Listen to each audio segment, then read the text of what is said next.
महात्माओं शरण में स्थित समस्त भगवानों की जय। परम उपकारी आचार्य भगवंत विद्यासागर जी महामुनि राज की जय। शिक्षा प्रदाता आचार्य भगवंत समय सागर जी महामुनि राज की।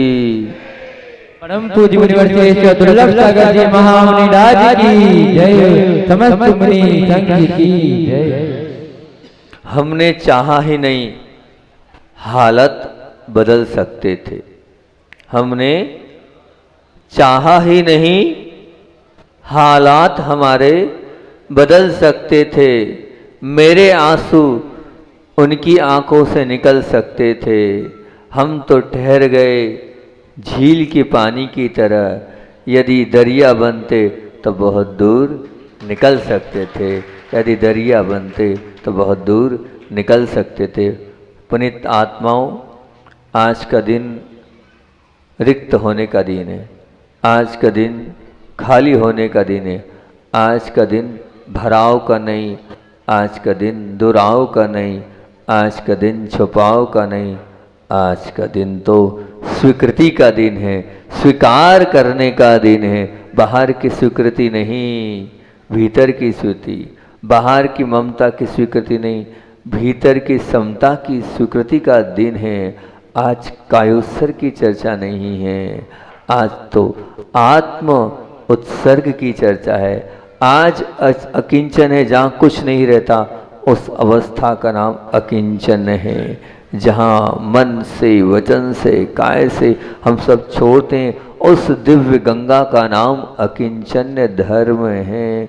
कल आपने त्याग किया, त्याग करने के बाद अब आपका कुछ बचा ही नहीं है, कुछ रहा ही नहीं है, सब कुछ आपने छोड़ दिया। वो समता आपके जीवन में आ गई तो अकिंचन्य धर्म आपके जीवन में निश्चित रूप से प्रवेश करता ही चला जाएगा। ये निश्चित मान के चलना।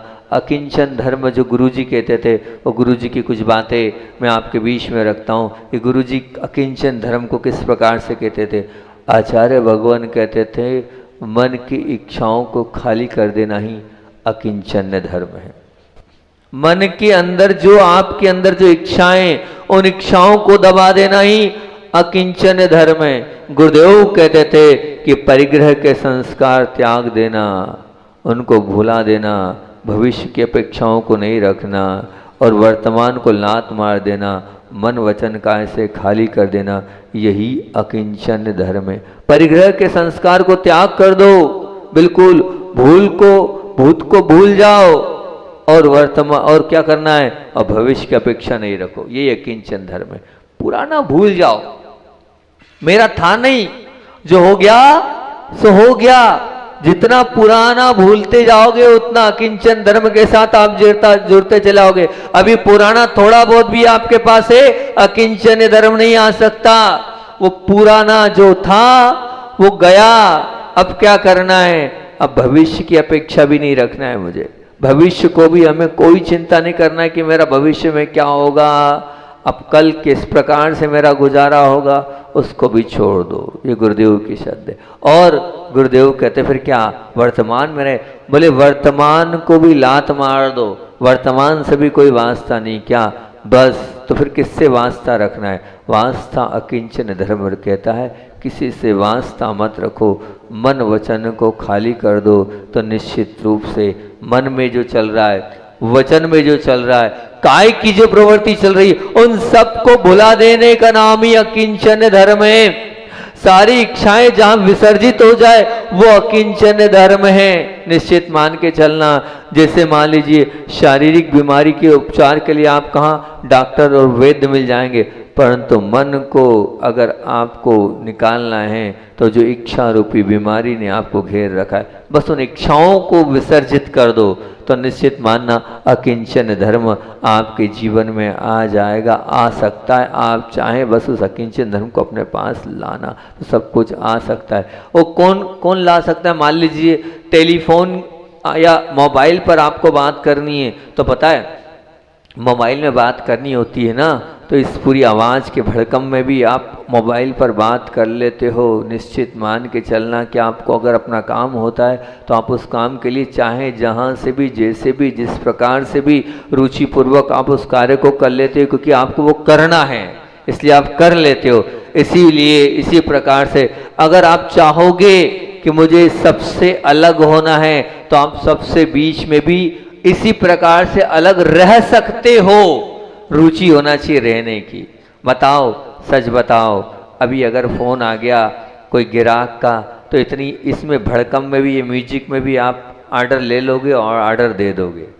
होता है कि नहीं, बोलो ना, होता है ना। या आप कहीं नौकरी कर रहे हो, या आपकी पत्नी का फोन आ गया, या आपके बच्चे का फोन आ गया, और यहाँ ये हमारे जो संगीतकार आए और ढमढम ढमढम धमधम धमधम कर रहे, और ढमढम और धमधम में भी जब आपको अपना मतलब होता है उस सब के बीच में भी उस मतलब में आप बात कर लेते हो, करते ही हो, ये निश्चित बात है। अकिंचन धर्म यही कह रहा है कि भले ही सब में उलझे रहो, सब में फंसे रहो, पर उस सब में फंसने के साथ और सब में उलझने के बाद, उसमें रहने के बाद भी थोड़ा अपने आप का भी जब काम वो अपना है तो अपने आप के लिए सोचना है ही, ये कहता है अकिंचन्य धर्म। और कोई बहुत बड़ा अकिंचन धर्म यहाँ पर बात नहीं कह रहा है, सबको छोड़ना और सबको अलग करने की वो बात अकिंचन्य धर्म कह रहा है। यहाँ क्या कह रहा है, एक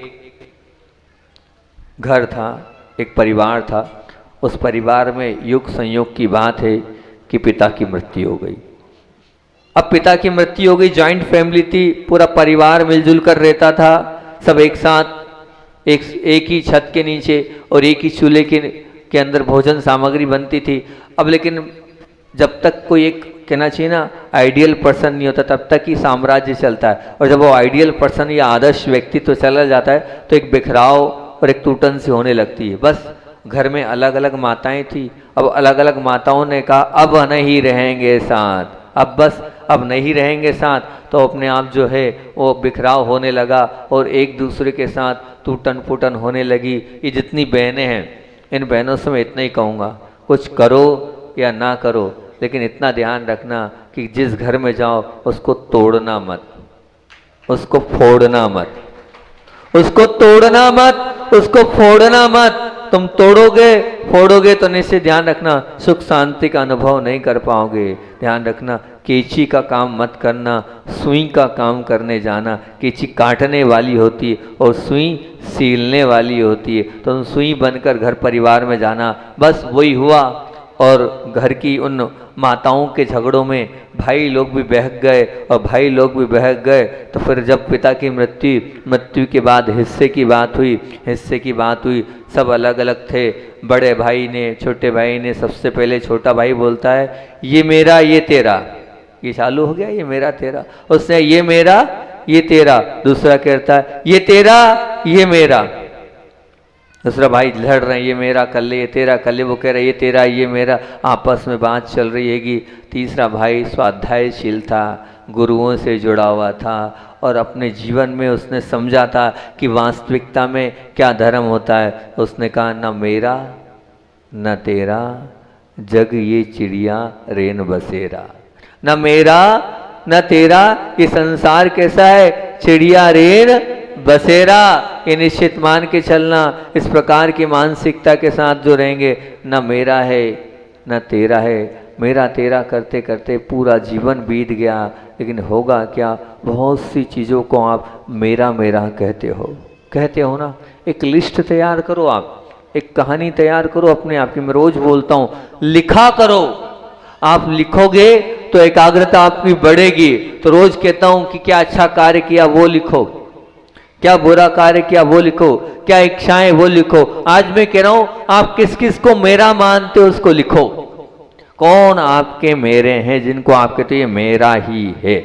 और फिर मेरे पर आप विचार करना, क्या वास्तविकता में वो आपका है। जब वास्तविकता में आप जाओगे वो मेरा है क्या, उसको चेक करना, उसको ऑब्जर्व करना। जिसको आप कह रहे हो ये मेरा मेरा मेरा मेरा, ये क्या सचमुच में आपका है। सारा जीवन आप उसी मेरे मेरे में खपा दे रहे हो, आखिरी क्षण तक आप उसको अपना मान रहे हो। विचार करना, चाहे वो धन संपदा हो, चाहे वो परिवार के वो लोग हो जिनको मेरा मान रखा है। फिर आप कहोगे नहीं महाराज जी वास्तविकता में मेरा नहीं, तो मेरा नहीं तो पकड़ के क्यों रखा है? छोड़ो ना उस मेरेपन को। जब तक वो मेरापन, वो ममत्वपन नहीं छूटेगा, किंचन धर्म नहीं आने वाला है। जिसके पीछे रात दिन आप आकुलित हो, दुखी हो, बेचैन हो, व्यग्र हो, परेशान हो, उस मेरे के पीछे। अरे माँ, ये बहनें और माताएं तो ऐसी होती है। एक बच्चा आया, उस बच्चे ने मुझसे कहा, बड़ा आश्चर्य होता है, बोले महाराज जी ये घर छोड़ के आ गए, इनका विवाह हो गया, हम 20-22 साल के हो गए, हम 20-22-25 साल की हमारी उम्र है, उसके बाद भी इनका मेरापन नहीं छूट रहा है। मैंने कहा कैसे? बोले इनको अपने माँ पक्ष से, मायके पर से इतना मोह है कि वो जैसा मोह करते हैं वैसा वो मोह करती। 25 साल हो गए, हम 25 साल का बच्चा हमसे आके कह रहा है कि मेरी माँ मेरे अनुसार हमारे परिवार को नहीं देखती है, अभी भी वो मेरापन लगा है। छोड़ दो उस मेरेपन को, समाप्त कर दो उस मेरेपन को। वो मेरा मेरा मेरा कब तक मानते रहोगे? आप संसार के विषय में बात करो, मेरा कुछ नहीं है, मेरा एक जो आप जिसको मैं मेरा मान रहे हो वो दुनिया में कोई किसी का साथ देने वाला नहीं है। खाली हाथ आए हैं और खाली हाथ जाना है, तो फिर मेरा क्या बचा है? इस ममत्व का भाव, इस ममत्व के फैलाव को छोड़ दो। ये ममत्व जितना बढ़ेगा उतना ही दुख आपका बढ़ता चला जाएगा। जिसको आप अपना मान रहे हो, जिसके लिए अगर यह निश्चित है, जिसको आप अपना मानोगे और जहाँ जहाँ आपने अपनापन लगाया, मेरापन लगाया, उस मेरेपन में निश्चित मानना, गुरुदेव कहते थे जब आपने मेरा माना है तो उसका संरक्षण भी करना होगा, उसका संवर्धन भी करना होगा, उसका संपोषण भी करना होगा और 24 घंटे उसी में लगे रहना होगा। ये मेरा है, ये मेरा है, ये मेरा है, निश्चित मान के चलना। वो ममत्व भाव आपका कम होना चाहिए, संरक्षण के भाव आपका कम होना चाहिए, संवर्धन के भाव आपके कम होना चाहिए, ये आसक्ति आपकी कम होना चाहिए, नहीं तो वो अशांति और उद्वेग को ही दिलाएगी निश्चित। कितना जितना आपने खूब कमा लिया, खूब पैसा कमा लिया, आप उस, लेकिन आपसे मैं पूछता हूं, पैसा आपका है, आपने कमाया है, क्या पैसा आपके हिसाब से चल रहा है? क्या, बहुत अलग बात बोल रहा हूं, क्या पैसा आपके हिसाब से चल रहा है? क्या पैसा 3 काल में आपके हिसाब से नहीं चल सकता, ना आप पैसे को अपने हिसाब से चला सकते हो। ये पर बात है, बल्कि क्या हो रहा, पैसे के हिसाब से आप चल रहे हो, ये वाली बात है कि ध्यान रखना, क्योंकि वो तुम्हारा नहीं। तो फिर विचार करना, अगर वो पैसा आपका है तो बताओ क्या वो पैसा दादाजी के साथ गया? आपके दादाजी चले गए, आज स्वर्गीय चौधरी जी की स्मृति में विधान हो रहा है, पूरे लोग बड़े भक्ति भाव से आज चौधरी परिवार वाले बैठे हैं, विधान कर रहे हैं। अब मैं पूछता हूँ, क्या दादाजी ले गए, साथ ले गए? नहीं ले गए ना, यहीं छोड़ गए ना, सब कुछ यहीं कर गए ना, वो नहीं ले गए ना। वो मेरा मेरा उनने किया, पर वो मेरा मेरा उनके साथ नहीं गया, यहीं। तो फिर आप ध्यान रखना, आप भी का भी यहीं का यहीं सब रह जाने वाला है, साथ जाने वाला नहीं है। इसलिए आप मेरा मेरा क्यों करते हो? मेरा मेरा करते जाओगे तो कोई मतलब नहीं रहेगा। आप ये मान के चलना, करोड़ोपति भी रोड़पति बन जाता है। पहले आप समझो और अपने आप को पहचानो निश्चित रूप से। आप तो कैसा मानो, मालूम कैसा मानो, एक बात बोलता हूँ, कोई एक बहुत बड़े बैंक के मैनेजर थे, और बैंक के मैनेजर थे और बैंक के मैनेजर थे, बैंक के कैशियर थे। वहाँ क्या होता, दिन भर में लाखों आया और लाखों गया, करोड़ों आए और करोड़ों चले गए। अब वो जो करोड़ों आए तो करोड़ों आने के बाद भी उनको कोई खुशी नहीं होती है, कोई प्रसन्नता नहीं होता है। ज़्यादा से ज़्यादा अगर क्या होगा, खूब अच्छा अगर वो ट्रांजेक्शन हुआ तो हो सकता है उनको कुछ बोनस मिल जाए। और ऐसा भी नहीं कोई करोड़ों ले जा रहा था, अरे भैया मत ले जाओ हमारी बैंक बर्बाद हो जाएगी, वो भी नहीं। तो लाखों गए, लाखों आए, करोड़ों आ रहे हैं, जा रहे हैं, लेकिन कुछ भी नहीं हो रहा है। बस वो बैंक के कैशियर के सामान दे रहे हैं और ले रहे हैं, उनके माथे पे कोई भी शिकन नहीं। बस आप वैसे बैंक कैशियर जैसे बन जाओ।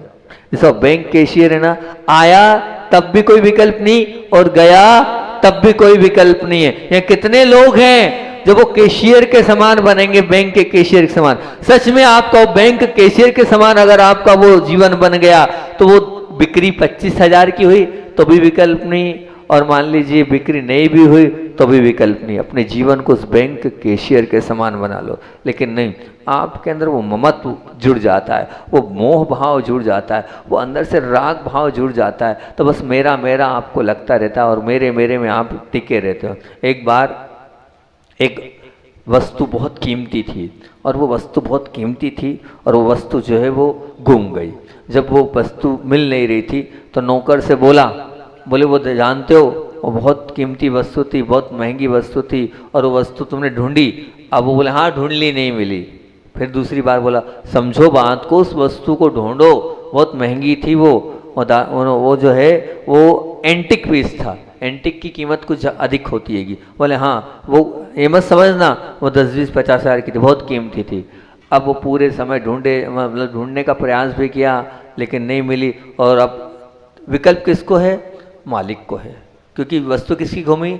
मालिक की। अभी नौकर को कोई विकल्प नहीं है। क्यों? क्योंकि उसने अपना माना ही नहीं है। उसने अपना माना होता तो उसको विकल्प होता, उसने माना ही नहीं है अपना, तो कोई विकल्प नहीं, कोई टेंशन ही नहीं है उसको। हाँ घूम गई कोई दिक्कत नहीं। फिर मालिक ने कहा असल में ऐसा था, मेरे ये भाव थे कि इस बार मैं इसलिए, आप अभी क्यों ढूंढवा रहे हो, अभी तक आपने उस पर ध्यान नहीं दिया? बोले मैं इसलिए ढूंढवा रहा था कि साल भर तुम मेहनत करते हो, और मेहनत करने के बाद क्या है, मैं चाह रहा था बोनस में कुछ पैसा तो देता ही हूँ, इस बार वो जो एंटिक पीस था वो एंटिक पीस मैं तुम्हें गिफ्ट करना चाहता था। वो जो एंटिक पीस था वो मैं तुम्हें गिफ्ट करना चाहता था। जैसे ही नौकर ने सुना कि वो गिफ्ट मुझे मिलने वाला था, बस फिर क्या था, बस मेहनत करने लगा सुबह से लेके शाम तक, कहीं इस खन में देखे, कहीं उस अलमारी में देखे, कहीं ऊपर जाए कहीं नीचे जाए, भूख प्यास सब समात, ऊपर से लेके नीचे तक उद्वेली तो हो रहा है। क्योंकि क्या मान लिया उसने, ये मुझे मिलना था, ये मेरा था, मालिक मुझे देने की बात कर रहे थे, बस वो मेरापन लग गया। तो वो जो चीज़ घूम गई थी वो चीज़ भी अब जो है मिलने के लिए परेशान हुए जा रहा है। जहाँ मेरा लग जाता है ना वहाँ परेशानी अपने आप आ जाती, और जहाँ मेरापन नहीं लगता है वह परेशानी बिल्कुल भी नहीं होती। निश्चित मान के चलना, आप उसको अपना मानते चले जाते हो तो वो जो है अंदर से वो उद्वेलना आ ही जाती है और हो ही जाता है। धन किसी और का हो तो कोई विकल्प नहीं, और वही धन अगर आपका होगा तो हैरान और परेशान हो जाओगे। कैसे? एक बार एक रिक्शे वाले को, एक गरीब आदमी को लॉटरी लग गई, और लॉटरी कितने की लगी? बोले लॉटरी भी लगी तो बोले 1 करोड़ की लॉटरी लग गई। अब उसकी पत्नी को जब मालूम पड़ा कि 1 करोड़ की इनको लॉटरी लग गई है, अब इनको लॉटरी लग गई है, अब ये 1 करोड़ की लॉटरी पता चलेगी, कहीं ऐसा नहीं हो कभी कभी ज़्यादा खुशी भी जो है प्राण ले लेती है, ज़्यादा खुशी भी प्राण ले लेती, कहीं गड़बड़ नहीं हो जाए कि वो 1 करोड़ की लॉटरी में कोई लफड़ा नहीं हो जाए।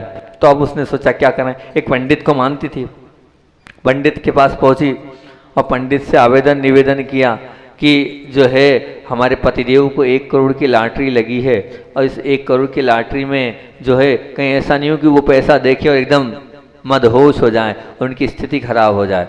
बोले आप उसको थोड़ा सा अच्छे से उनको समझाना, उनको बताना, वो आपके पास भी आते। बस सत्संग करने वो भैया जी पहुंच गए। अब जैसे ही पहुंचे पंडित जी साहब ने जो थे, जो महाशय थे, उन्होंने कहा क्यों, अगर तुम्हें मान लो 5 लाख की लॉटरी लग जाए तो क्या करोगे? बोले आधा आपका। अच्छा 2.5 लाख आपका, 2.5 लाख, 10 लाख की 5 लाख आपका, 25 लाख की 12 लाख आपका, और बोले 50 लाख की 25 लाख आपका, बोले 1 करोड़ की 50 लाख आपका। अब वो उसका हुआ नहीं हुआ, लेकिन वो जो पंडित था वही बेहोश हो गया। 50 लाख मेरे, इतने में वो व्यक्ति जो है हार्ट अटैक आ सकता है, क्योंकि ज़्यादा मिलता है उसमें व्यक्ति हैरान परेशान हो जाता है। मिला नहीं है प्लस मेरा हो गया है, भाव आता है तो अपने आप जो है वो सब कुछ चला जाता है। निश्चित मान के चलना, आप अकिंचन्य धर्म को अगर स्वीकार करते हो, आज का धर्म अगर स्वीकार करना है, आप मेरापन छोड़ दो, बस मेरा कुछ नहीं है, मेरी क्या है। तो गुरुदेव हमेशा कहते थे न संपदा मेरी, ना शरीर मेरा, न पत्नी मेरी, ना बेटा मेरा, न पति मेरा, न पिता मेरे, कुछ भी नहीं मेरा है। आध्यात्म कहता है आत्मा ही मेरी है। आज सिर्फ आत्मा की बात आचार्य श्री करते थे कि बस वो आत्मा की बात करो, आत्मा के बिना आप कहीं मत जाओ, लेकिन मैं आत्मा की बात करूंगा तो आप सब उठ के चले जाओगे और कल आओगे नहीं। इसलिए आत्मा ही आत्मा की बात करना है, मेरा कुछ नहीं है, बस क्या है, मेरी आत्मा है, उसके अलावा छोड़ दो आप। कभी कभी कोई आती हैं, पिताजी आती, कोई माँ आती है और बोलती बेटा सुनता नहीं है। मैंने कहा बेटा किसका है? बोले हमारा है, मेरा ही तो बेटा है। जब मेरा बेटा है तो फिर आपका बेटा सुनता क्यों नहीं है? तो सुनता नहीं है या तो कान की कोई बीमारी हो गई। बोले नहीं कान तो अच्छे हैं उसके, फिर बस वो मानता नहीं है। तो वो इसलिए नहीं मानता है, वो क्यों नहीं मानता है? क्योंकि उसने आपने तो मेरा माना है, पर बेटे ने आपको मेरा नहीं माना है। वो सच्चा आध्यात्मिक पुरुष है, वो आपको मेरा नहीं मान रहा है, इसलिए उसने आपको मेरा नहीं मान रहा है। इसलिए जब वो आपको मेरा नहीं मानता है तो आप उसको मेरा क्यों मान रहे हो? बताओ तो सही।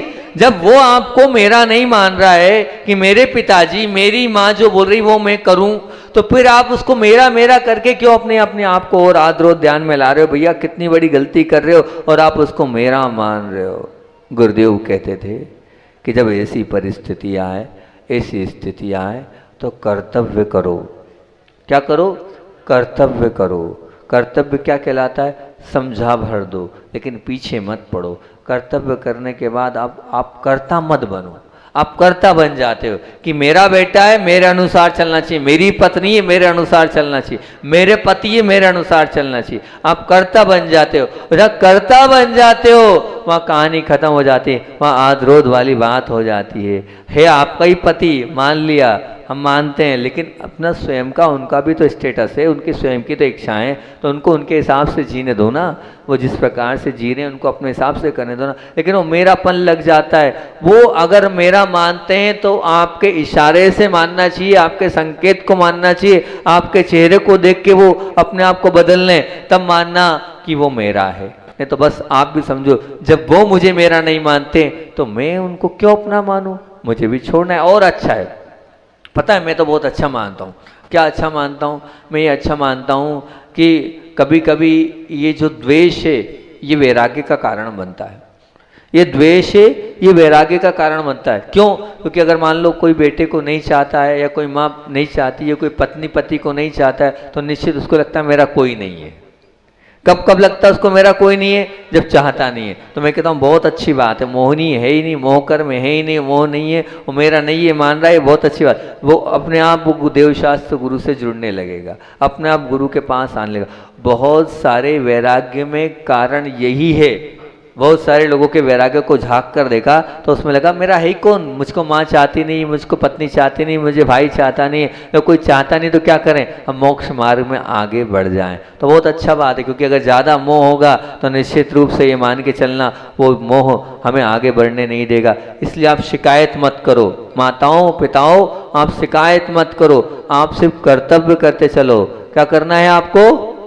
कर्तव्य करते चलना है, कर्ता नहीं बनना है। लेकिन आप कर्ता बन रहे हो, कर्ता बनने के कारण ही आप हैरान हो और परेशान हो। जब तक कि मेरा मेरा समाप्त नहीं होगा तब तक जो है आपका जीवन उत्कृष्टता की ओर नहीं आने वाला। इन संबंधों को छोड़ने का प्रयास करो, इन सामग्रियों को आप अपने जीवन से निकालने का प्रयास करो। ये सत्ता के पीछे, संपत्ति के पीछे जो आप मेरा मेरा कर रहे हो, इसको आप दूर करते चलो अपने जीवन में। जब तक तेरा मेरा चलता रहेगा तब तक ये मान के चलना हमारा संसार चलता ही चला जाएगा, चलता ही चला जाएगा।